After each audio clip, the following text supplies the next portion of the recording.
નમસ્કાર સાથીઓ, હું ડૉક્ટર મિતાલી સમોવા.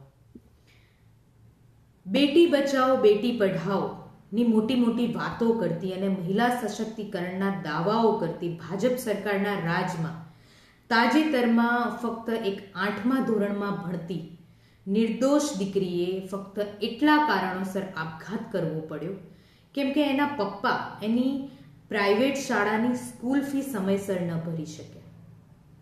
એ દીકરીને સતત 2 દિવસ સુધી ટોયલેટની બાજુમાં ઊભા રહેવાની સજા ફરમાવવામાં આવી કેમ કે એના પપ્પા સમયસર સ્કૂલની ફી ન ભરી શકે. આ શાળાઓને, આ પ્રાઇવેટ શાળાઓને ગરીબ કે મધ્યમ વર્ગના બાળકોને આવી અમાનવીય સજાઓ ફરમાવવાની છૂટ કોણે આપી છે? 25 વર્ષથી ગુજરાતમાં ભાજપ સરકાર છે અને એની પહેલાની જે પણ સરકારો હતી એમની દૂરંદેશીના કારણે મારા સહિત તમારામાંથી મોટા ભાગના લોકો એવા હશે કે જે શાળાઓમાં, સરકારી શાળાઓમાં એક પણ રૂપિયો ભર્યા વિના આજે ડૉક્ટર, એન્જિનિયર, વકીલ અને ક્લાસ 1 ઓફિસરોને મોટા મોટા વેપારીઓ બન્યા હશે. તો છેલ્લા 25 વર્ષમાં ભાજપ સરકારના રાજમાં એવું શું થયું કે જેના કારણે આજે સરકારી શાળાઓની આ બિસ્માર હાલત છે અને સરકારી શાળામાં ભણીને આજે માણસ એક સામાન્ય પટાવાળો બનવાની પણ લાયકાત નથી ધરાવી શકતો?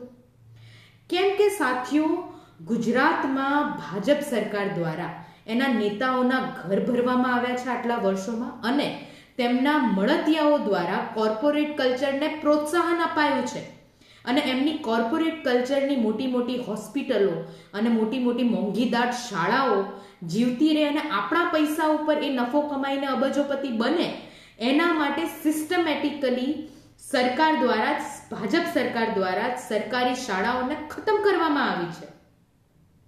એવું શું બની શકે કે કરોડોનું બજેટ હોવા છતાં સરકારી શાળાઓમાં સરકાર સારું ઇન્ફ્રાસ્ટ્રક્ચર ના આપી શકે, કે પૂરતો સ્ટાફ ના પ્રોવાઈડ કરી શકે, કે ક્વોલિટી એજ્યુકેશન ના આપી શકે? સેમ વસ્તુ આરોગ્ય ખાતામાં પણ છે. અને સાથીઓ, સરકાર કોઈ પણ પાર્ટીની હોય પરંતુ એમાં શિક્ષણ અને આરોગ્ય એ 2 બાબતો એવી છે કે જે દરેકે દરેક નાગરિકને, દરેકે દરેક વ્યક્તિને, બાળકથી લઈને વૃદ્ધ સુધી દરેકને તદ્દન મફત મળવી જોઈએ. આ બહુ સિમ્પલ ન્યાય છે. પરંતુ ભાજપ સરકારના રાજમાં આ નથી થયું અને આજે એક સામાન્ય માણસે પોતાના બાળકને ભણાવવાથી લઈને એની એક સામાન્ય ટ્રીટમેન્ટ કરાવવા સુધી બહુ તકલીફ વેઠવી પડે છે. એટલે આજે તમને જણાવું કે ભાજપ સરકારના રાજમાં જે દીકરીએ આત્મહત્યા કરી છે ને, એ દીકરીએ આત્મહત્યા નથી કરી, એની સિસ્ટમ દ્વારા હત્યા કરવામાં આવી છે અને એની હત્યારીણ છે ભાજપ સરકાર. એણે આટલા વર્ષોમાં સરકારી શાળાને ડિસ્ટ્રોય કરી છે અને પ્રાઇવેટ શાળાના બહુ ગંદા અને પૈસાદાર હોય એ જ ભણી શકે એ કલ્ચરને જે ઊભું કરવા માટે એણે પ્રોત્સાહનને પીઠબળ પૂરું પાડ્યું છે ને, એની કોઈ સજા માફી નથી. એટલે ફરી કહું છું, આ દીકરીની હત્યારીણ ભાજપ સરકાર છે. જય ભારત.